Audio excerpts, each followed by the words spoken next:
It's been a few very hectic days. As of this recording, this is the day we're supposed to be announcing the album.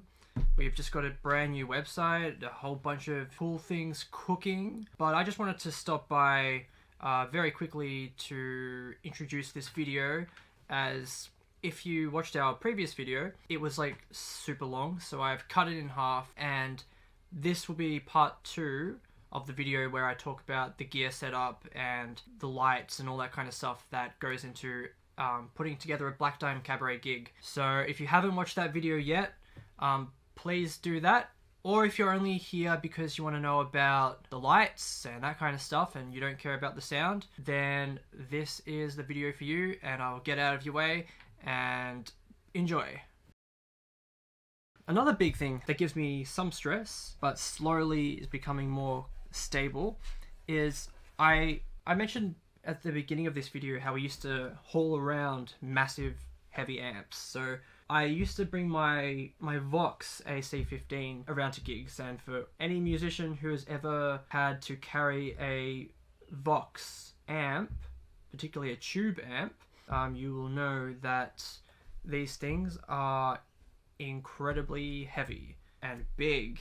And I switched over to digital amps, so I run a Helix now, just the HX Stomp, like a cheap one, and it fits in like a tiny bag that you can, like, it's the easiest thing ever. And like, does it sound better? Does it sound worse? I don't know. Who cares? It sounds like a guitar. Honestly, it probably sounds better because I don't know, I suck at dialing in tones on my guitar amp anyway. I'm way better at dialing in virtual amp tones because I've been doing that way longer.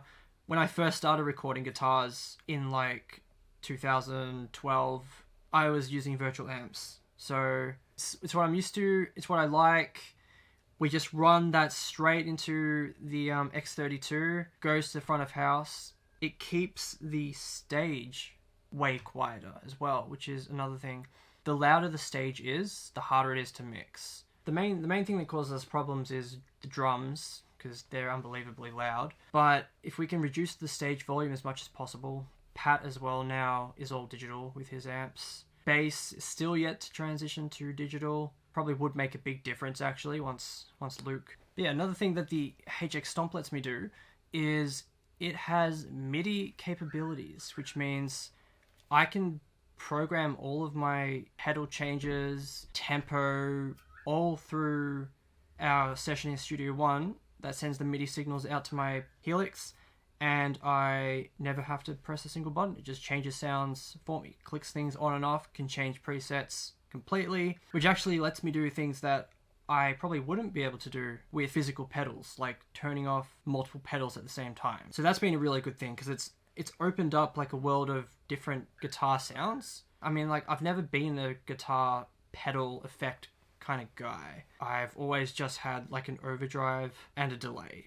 Never anything fancy. But now, because I have like hundreds of different effects like at my disposal, and I have like all the time in the world to just program them exactly how I like, I feel like my tones have in general become more interesting and better. For the most part, that setup is pretty stress-free now. There's one change that never activates, and it's in Festival of Witches when we're coming out of verse 2 into the pre-chorus, and every time you watch us play, you will see me turning around, reaching over to my pedal and physically clicking the button, because even though I've programmed it, and I've programmed it and unprogrammed it and reprogrammed it, moved the MIDI note so I can change when it's going to be activated, and like no matter what I do, it will never.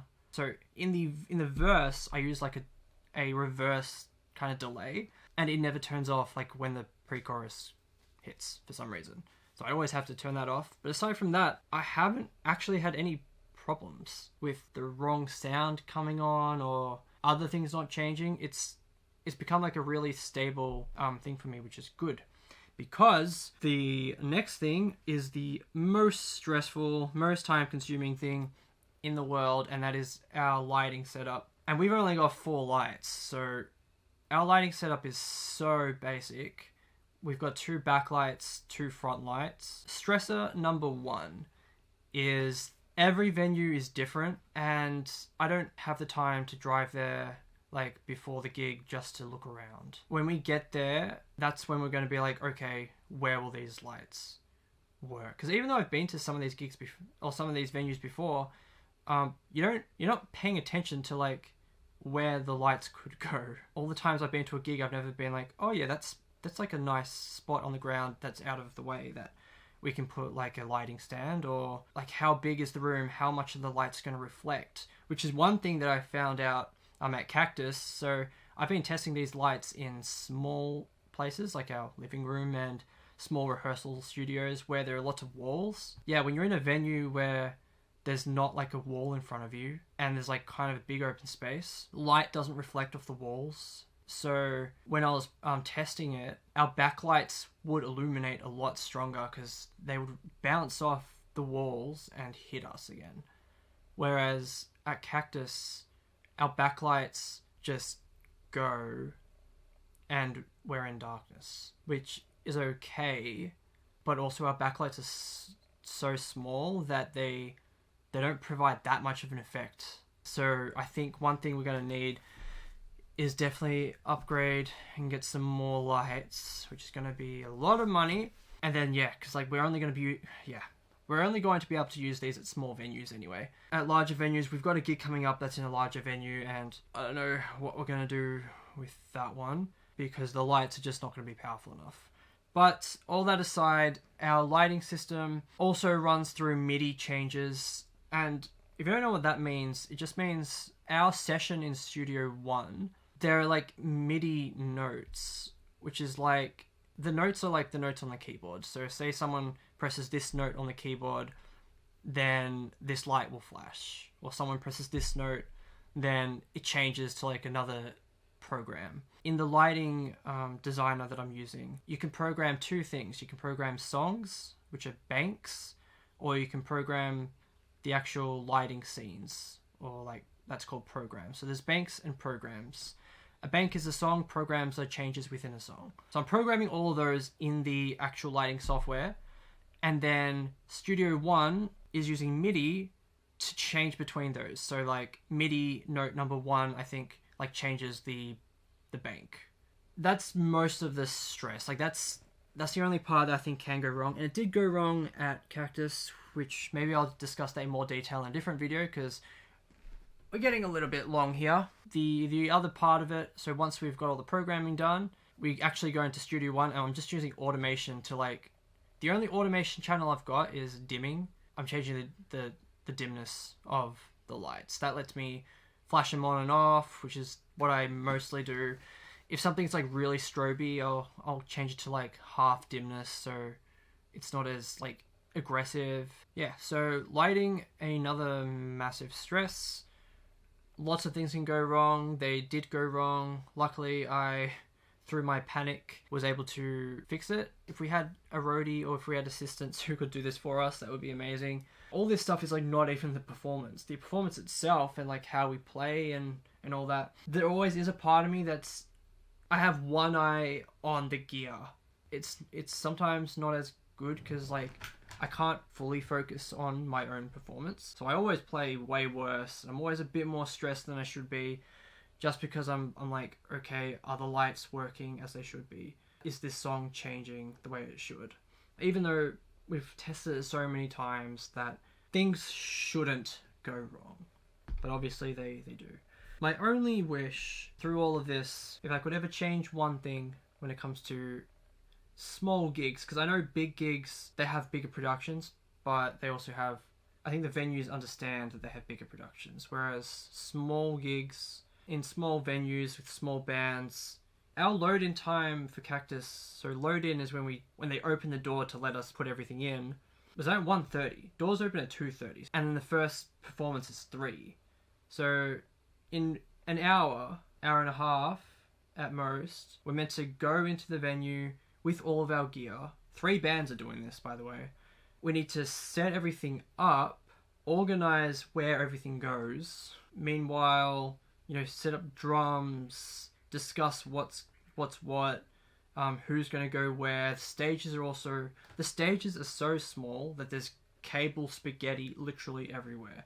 It instantly makes things way more stressful and time consuming because you're just wading through all these cables, and it's a mess and it's hard to access anything. Like, in order to get to the laptop and behind all of our gear, I had like the tiniest gap in the world to walk through between like the racks and the drums, trying not to step on things. And then once you've got everything set up, you got to test it, and then obviously sound check.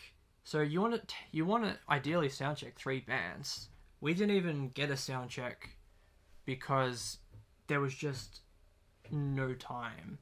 So if there was one thing I could change about these gigs, it would just be like, can we just come in at like 12? Can we come in just like a few hours early? Especially this was an afternoon show, so it's not like there was anyone before us. It was kind of bad actually, because when the night show started, we were like, and the bands for the night show were coming in to set up, like we were still packing up, so they would have even had less time probably to get started. That aside, Cactus was great. There was nobody really running the gig, but they were there and hopefully paying attention to what was going on, and it was a good show. So thanks again to everyone who showed up. Sorry for the slightly uninteresting gear related video that's probably gone on like 3 times as long as it should have. If you're in a band out there and you want to try to put on a more difficult technically show, even just like if you want, you can like totally just reach out. And we've done everything. We've done like a full-on in-ear monitoring system. We've done backing tracks, the click. We've done the lights. I feel like I've gotten quite an amount of knowledge from all of this. I would even, I would run this stuff for other bands just so we could get more engaging, live shows happening, because I think it really does make a difference when things look good and sound good. Obviously none of it's needed, but if you can do it, like, why not? So thanks to everyone who's been watching and leaving comments. Really appreciate it. The hardest part of making these videos is editing them, because I suck at talking and my brain is like taking me in all these other directions. So thanks for listening, thanks for watching, thanks for coming to our gigs, thanks for your support, your comments, your feedback, and I look forward to catching up with you all again in the next video. Some exciting things ahead, so stay tuned. I've been Brandon, Black Dime Cabaret. Check out the description for like links to music and all that kind of stuff, and I will see you next time.